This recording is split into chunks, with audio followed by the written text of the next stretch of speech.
Chapter 9: Recent Developments in Indian Politics. Context of the 1990s. You have read in the last chapter that Rajiv Gandhi became the Prime Minister after the assassination of the Indira Gandhi. He led the Congress to a massive victory in the Lok Sabha elections held immediately thereafter in 1984. As the decade of the 80s came to a close, the country witnessed 5 developments that were to make a long-lasting impact on our politics. First, the most crucial development of this period was the defeat of the Congress Party in the elections held in 1989. The party that had won as many as 415 seats in the Lok Sabha in 1984 was reduced to only 197 in this election. The Congress improved its performance and came back to power soon after the midterm elections held in 1991. But the elections of the 1989 marked the end of what political scientists have called the Congress system. To be sure, the Congress remained an important party and ruled the country more than any other party even in this period since 1989. But it lost the kind of centrality it earlier enjoyed in the party system. Second development was the rise of the Mandel issue in national politics. This followed the decision by the new National Front government in 1990 to implement the recommendation of the Mandel Commission that jobs in central government should be reserved for the other backward classes. This led to violent anti-Mandel protests in different parts of the country. This dispute between the supporters and opponents of the OBC reservations was known as the Mandel issue and was to play an important role in shaping politics since 1989. Third, the economic policy followed by the various governments took a radically different turn. This is known as the initiation of the Structural Adjustment Program or the new economic reforms. Started by Rajiv Gandhi, these changes first became very visible in 1991 and radically changed the direction that the Indian economy had pursued since independence. These policies have been widely criticized by various movements and organizations, but the various governments that came to power in this period have continued to follow these. Fourth, a number of events culminated in the demolition of the disputed structure at Ayodhya, known as Babri Masjid, in December 1992.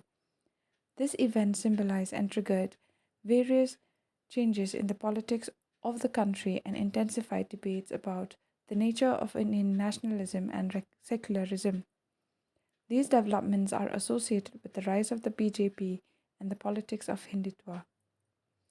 Finally, the assassination of Rajiv Gandhi in May 1991 led to a change in leadership of the Congress Party. He was assassinated by a Sri Lankan Tamil Nadu linked to the LTTE when he was on an election campaign tour in Tamil Nadu. In the elections of 1991, Congress emerged as the single largest party. Following Rajiv Gandhi's death, the party chose Narasimha Rao as the Prime Minister. Era of coalitions. Elections in 1989 led to the defeat of the Congress Party but did not result in a majority for any other party. Though the Congress was the largest party in the Lok Sabha, it did not have a clear majority and therefore it decided to sit in the opposition. The National Front, which itself was alliance of the Janata Dal and some other regional parties, received support from 2 diametrically opposite political groups, the BJP and the Left Front. On this basis, the National Front formed a coalition government, but the BJP and the Left Front did not join in this government. Decline of Congress. The defeat of the Congress Party marked the end of Congress dominance over the Indian party system. Do you remember the discussion in Chapter 5 about the restoration of the Congress system? Way back in the late 60s, the dominance of the Congress Party was challenged, but the Congress under the leadership of Indira Gandhi managed to re-establish its predominant position in politics. The 90s saw yet another challenge to the predominant position of the Congress. It did not, however, mean the emergence of any other single party to fill in its place. Thus began an era of multi-party system. To be sure, a large number of political parties always contested elections in our country. A parliament always had representatives from several political parties. What happened after 1989 was the emergence of several parties in such a way that one or two parties did not get most of the votes or seats. This also meant that no single party secured a clear majority of seats in any Lok Sabha election held since 1989 till 2014. This development initiated an era of coalition governments at the center, in which the regional parties played a crucial role in forming ruling alliances. Alliance politics. The 90s also saw the emergence of powerful parties and the movements that represented the Dalit and backward classes. Many of these parties represented powerful regional assertion as well. These parties played an important role in the United Front government that came to power in 1996. The United Front was similar to the National Front of 1989, for it included Janata Dal and several regional parties. This time the BJP did not support the government. The United Front government was supported by the Congress. This shows how unstable the political equations were. In 1989, both the left and the BJP supported the National Front government because they wanted to keep the Congress out of power. In 1996, the left continued to support the non-Congress government, but this time the Congress supported it as both the Congress and the left wanted to keep the BJP out of power. They did not succeed for long as the BJP continued to consolidate its position in the elections of 1991 and 1996. It emerged as the largest party in the 1996 election and was invited to form the government. But most other parties were opposed to its policies and therefore the BJP government could not secure a majority in the Lok Sabha. It finally came to power by leading a coalition government from May 1998 to June 1999 and was re-elected in October 1999. Atal Bihari Vajpayee was the Prime Minister during both these NDA governments, and his government, formed in 1999, completed its full term. Thus, with the elections of 1989, a long phase of coalition politics began in India.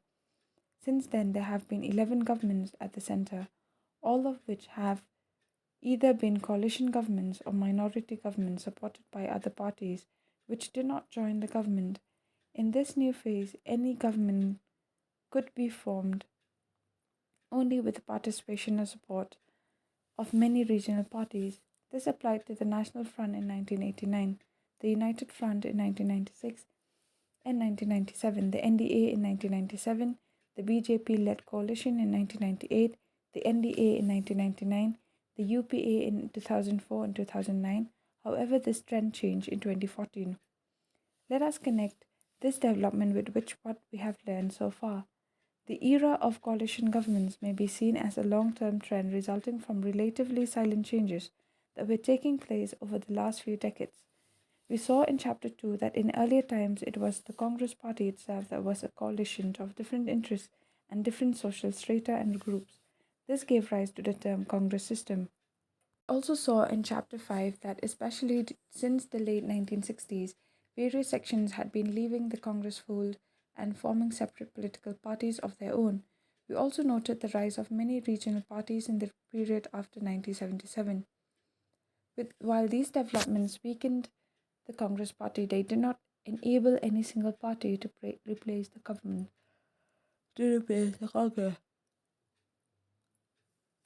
Political rise of other backward classes. One long development of this period was the rise of other backward classes as a political force. You have already come across the term OBC. This refers to the administrative category other backward classes. They are communities other than SC and ST who suffer from educational and social backwardness. They are also referred to as backward caste. We have already noted in Chapter 6 that the support of the Congress among many sections of the backward caste had declined. This created a space for non-Congress parties that drew more support from these communities. You would recall that the rise of these parties first found political expression at the national level in the form of Janata Party government in 1977. Many of the constituents of the Janata Party, like the Bharatiya Kranti Dal and the Mukta Socialist Party had a powerful rural base among some elections of the OPC. Mandel implemented. In the 1980s, the Janata Dal brought together a similar combination of political groups with strong support among the OBCs. The decision of the National Front government to implement the recommendations of the Mandel Commission further helped in shaping the politics of other backward classes. The intense national debate for and against reservation in jobs made people from the OBC communities more aware of this identity. Thus, it helped those who wanted to mobilize these groups in politics. This period saw the emergence of many parties that sought better opportunities for OBCs in education and employment, and also raised the question of the share of power enjoyed by the OBCs. These parties claimed that since OBCs constituted a large segment of the Indian society, it was only democratic that the OBCs should get adequate representation in administration and have their due share of political power. The Mandel Commission. Reservations for the OBC were in existence in southern states since the 1960s, if not earlier, but this policy was not operative in North Indian states. It was during the tenure of Janata Party government in 1977 to 79 that the demand of the reservations of the backward caste in North India and at the national level was strongly raised. Kapuri Thakur, the then Chief Minister of Bihar, was a pioneer in this direction. His government had introduced a new policy of reservations for OBCs in Bihar. Following this, the central government appointed a commission in 1978 to look into and recommend ways to improve the conditions of the backward caste.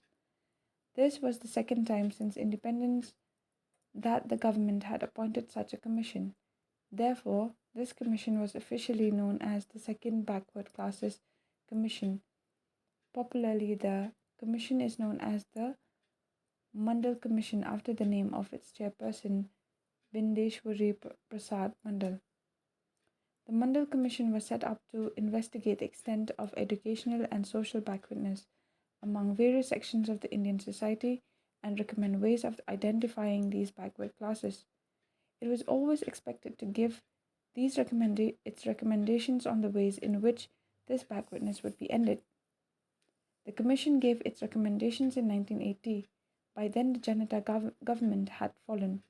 The Commission advised that backward classes should be understood to mean backward castes, since many castes other than the scheduled castes were also treated as low as in the caste hierarchy.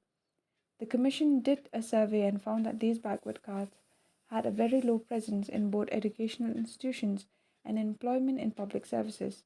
It therefore recommended reserving 27% of seats in educational institutions and government jobs for these groups. The Mandel Commission also made many other recommendations like land reform to improve the conditions of the OBCs. In August 1990, the National Front government decided to implement one of the recommendations of Mandel Commission pertaining to reservations for OBCs in jobs in the central government and its undertakings. This decision sparked agitations and violent protests in many cities of North India. The decision was also challenged in the Supreme Court and came to be known as the Indira Sohni case after the name of one of the petitioners. In as the Indira Sohni case after the name of one of the petitioners, in November 1992, the Supreme Court gave a ruling upholding the decision of the government. There were some differences among political parties about the manner of implementation in this decision, but now the policy of reservation for OBCs has the support of all the major political parties of the country. B.P. Mandel, 1918 to 1982, MP from Bihar from 1967 to 70 and 1977 to 79, chaired the Second Backward Classes Commission that recommended reservations for OBCs. A socialist leader from Bihar, Chief Minister of Bihar for just a month and a half in 1968, joined the Janata Party in 1977. Political fallouts. The 1980s also saw the rise of political organizations of the Dalits. In 1978, the Backward and the Minority Communities Employees Federation was formed, the BAMSEF. This organization was not even ordinary trade union of government employees. It took a strong position in favor of political power to the Bahujan, the SC, ST, OBC, and minorities. It was out of this that the subsequent Dalit, Soshit Samaj, Sangharsh, Samiti, and later the Bahujan Samaj Party emerged under the leadership of Kanshiram. The BSP began as a small party supported largely by Dalit voters in Punjab, Haryana, and Uttar Pradesh. But in 1989 and the 1991 elections, it achieved a breakthrough in Uttar Pradesh. This was the first time in independent India that a political party supported mainly by Dalit voters had achieved this kind of political success. In fact, the BSP under Kanshi Ram's leadership was envisaged as an organization based on pragmatic politics. It derived confidence from the fact that Bahujans constituted the majority of the population and were a formidable political force on the strength of their numbers. Since the BSP has emerged as a major political player in the state and has been in government on more than one occasion, its strongest support still comes from Dalit voters, but it has expanded its support now to various other social groups. In many parts of India, Dalit politics and OBC politics have developed independently and often in competition with each other. Communalism, secularism, democracy. The other long term development during this period was the rise of politics based on religious identity, leading to a debate about secularism and democracy. We noted in Chapter 6 that in the aftermath of the emergency, the Bharatiya Jana Sangh had merged into the Janata Party after the fall of the Janata Party and its breakup. The supporters of erstwhile Jana Sangh formed the Bharatiya Janata Party (BJP) in 1980. Initially, the BJP adopted a broader political platform than that of the Jana Sangh. It embraced Gandhian socialism as its ideology. After 1986, the party began to emphasize the Hindu national element in its ideology. The BJP pursued the politics of Hindutva and adopted the strategy of mobilizing the Hindus. Hindutva literally means Hinduness and was defined by the originator, Veer Savarkar, as the basis of Indian nationhood. It basically meant that to be members of the Indian nation, everyone must not only accept India as their fatherland, but also as their holy land. Believers of Hindutva argue that a strong nation can be built only on the basis of a strong and united national culture. They also believe that in the case of India, the Hindu culture alone can provide the space. Two developments around 1986 became central to the politics of BJP as a Hindutva party. The first was the Shah Banu case in 1985. In this case, a 62-year-old divorced Muslim woman had filed a case for maintenance from her former husband. The Supreme Court ruled in her favor. The Orthodox Muslims saw the Supreme Court's order as an interference in Muslim personal law. On the demand of some Muslim leaders, the government passed the Muslim Women Act 1986 that nullified the Supreme Court's judgment. This action of the government was opposed by many women's organizations, many Muslim groups, and most of the intellectuals. The BJP criticized this action of the Congress government as an unnecessary concession in appeasement of the minority community. Ayodhya Dispute. The second development was the order of the Faizabad District Court in February 1986. The court ordered that the Babri Masjid premises be unlocked so that Hindus could offer prayers at the site, which they considered as a temple. A dispute had been going on for many decades over the mosque known as Babri Masjid at Ayodhya. The Babri Masjid was a 16th century mosque in Ayodhya and was built by Mir Baki, Mughal Emperor Babur's general. Some Hindus believe that it was built after demolishing a temple of Lord Ram, and it was believed to be his birthplace. The dispute took the form of a court case and has continued for many decades. In the late 1940s, the mosque was locked up as the matter was with the court.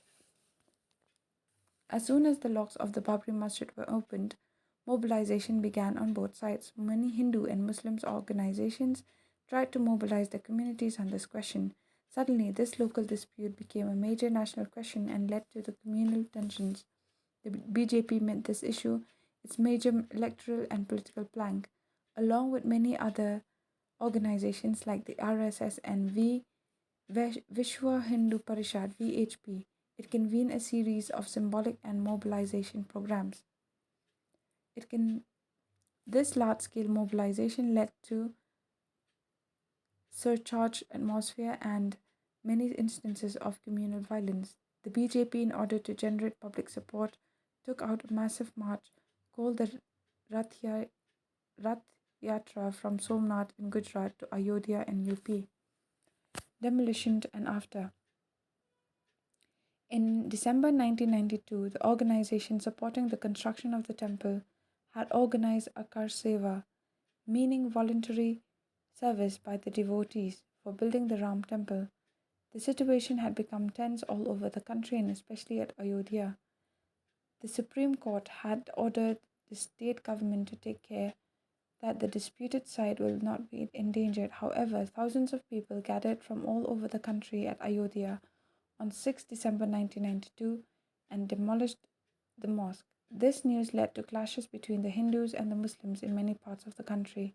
The violence in Mumbai erupted again in January 1993 and continued for over 2 weeks. The events at Ayodhya led to a series of other developments. The state government, with the BJP as the ruling party, was dismissed by the centre, along with other states where the BJP was in power was also put under president's rule. A case against the Chief Minister of Uttar Pradesh was registered in the Supreme Court for contempt of court since he had given an undertaking that the disputed structure will be protected. The BJP officially expressed regret over the happenings at Ayodhya. The central government appointed a commission to investigate into the circumstances leading to the demolition of the mosque. Most political parties condemned the demolition and declared that this was against the principles of secularism. This led to a serious debate over secularism and posed the kind of questions our country faced immediately after partition. Was India going to be a country where the majority religious community dominated over the minorities, or would India continue to offer equal protection of law and equal citizenship rights to all Indians irrespective of their religion? During this time, there has also been a debate about using religious sentiments for electoral purposes.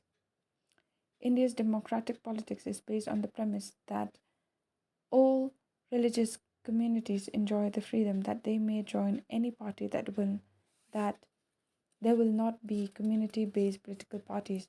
The democratic atmosphere of communal amity had faced many challenges since 1984. As we have read in Chapter 8, this happened in 1984 in the form of Anti-Sikh Riots.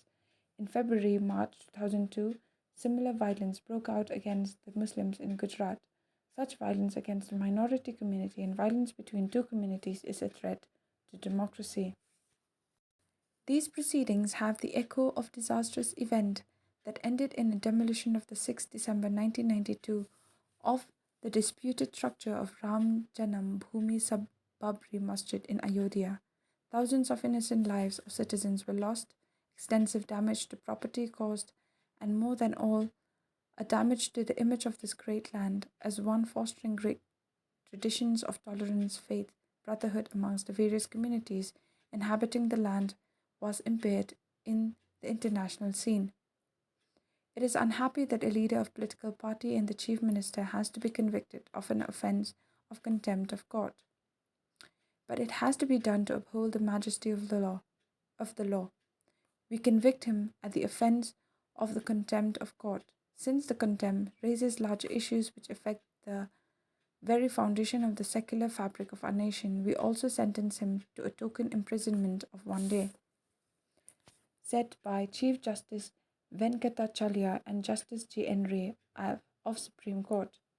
Observations in a judgment of the failure of the CM of UP to keep the promise that he has made before the National Integration Council to protect the Ram Janam Bhoomi Babri Masjid structure. Gujarat riots. In February-March 2002, large-scale violence took place in Gujarat. The immediate provocation for this violence was an incident that took place at a station called Godhra. A bogie of a train that was returning from Ayodhya was full of karsevaks was set on fire. 57 people died in that fire. Suspecting the hand of the Muslims in setting the fire to the bogie, large-scale violence against Muslims began in many parts of Gujarat from the next day. This violence continued for almost a month. Nearly 1,100 persons, mostly Muslims, were killed in this violence. The National Human Rights Commission criticized the Gujarat government's role in failing to control violence, provide relief to the victims, and prosecute the perpetrators of this violence. The Election Commission of India ordered the assembly elections to be postponed. As in the case of Anti-Sikh Riots of 1984, Gujarat riots show that the governmental machinery also becomes susceptible to sectarian passions. Instances like in Gujarat alert us to the dangers involved in using religious sentiments for political purposes. This poses a threat to democratic politics. Emergence of a new consensus. The period after 1989 is seen sometimes as the period of decline of Congress and rise of BJP. If you want to understand the complex nature of political competition in this period, you have to compare the electoral performances of the Congress and the BJP. Now let us try to understand the meaning of information given in the figure. You will notice that BJP and Congress were engaged in a tough competition in this period. You will notice that since 1989 election, the votes polled by the two parties, Congress and BJP, do not add up to more than 50%. The seats won by them too do not add up to more than half of the seats in the Lok Sabha. Look at both the charts showing Congress and Janata family of parties. The political competition during the 90s is divided between the coalition led by BJP and coalition led by the Congress. Lok Sabha Election 2004. In the elections of 2004, the Congress party too entered into coalitions in a big way. The NDA was defeated and a new coalition government led by the Congress, known as the United Progressive Alliance, came to power. The government received support from the left front parties. The elections of 2004 also witnessed a partial revival of Congress party. It could increase the seats for the first time since 1991. However, in the 2004 elections, there was negligible difference between the votes polled by the Congress and its allies and the BJP and its allies. Thus, the party system has now changed almost dramatically from what it was till the 70s. The political processes that are unfolding around us after the 1990s show that the emergence of broadly four groups of parties: parties that are in coalition with the Congress, parties that are in alliance with the BJP, left front parties, and other parties who are not part of any of these three. The situation suggests that political competition will be multi-cornered. By implication, the situation also assumes a divergence of political ideologies. Growing consensus, however, on many crucial issues, a broad agreement has emerged among most parties in the midst of severe competition and many conflicts. As consensus appears to have emerged among most parties, this consensus consists of four elements. First, agreement of new economic policies. While many groups are opposed to the new economic policies, most political parties are in support of the new economic policies. Most parties believe that these policies would lead the country to prosperity and a status of economic power in the world. Second, acceptance of the political and social claims of the backward caste. Political parties have recognized that the social and political claims of the backward caste need to be accepted. As a result, all political parties now support reservation of seats for the backward classes. In education and employment, political parties are also willing to ensure that OBCs get adequate share of power. Third, acceptance of the role of state level parties in governance of the country. The distinction between state level and national level parties is fast becoming less important. As we saw in this chapter, state level parties are sharing power at the national level and have played a central role in the country's politics of last 20 years or so.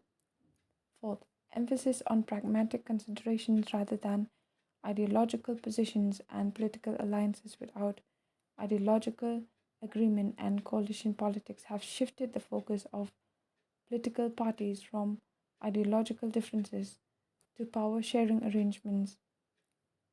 Thus, most parties of the NDA did not agree with the Hindutva ideology of the BJP, yet they came together to form a government and remained in power for a full term. All these are momentous changes and are going to shape politics in the near future. We started the study of politics in India with the discussion of how the Congress emerged as a dominant party. From that situation, we have now arrived at a more competitive politics, but politics that is based on a certain implicit agreement among the main political actors. Thus, even as political parties act within the sphere of this consensus, popular movements and organizations are simultaneously identifying new forms, visions, and pathways of development. Issues like poverty, displacement, minimum wages, livelihood, and social security are being put on the political agenda by people's movements, reminding the state of its responsibility. Similarly, issues of justice and democracy are being voiced by the people in terms of class, caste, gender, and regions. We cannot predict the future of democracy. All we know is that democratic politics is here to stay in India and that it will not unfold through a continuous churning of some of the factors mentioned in the chapter.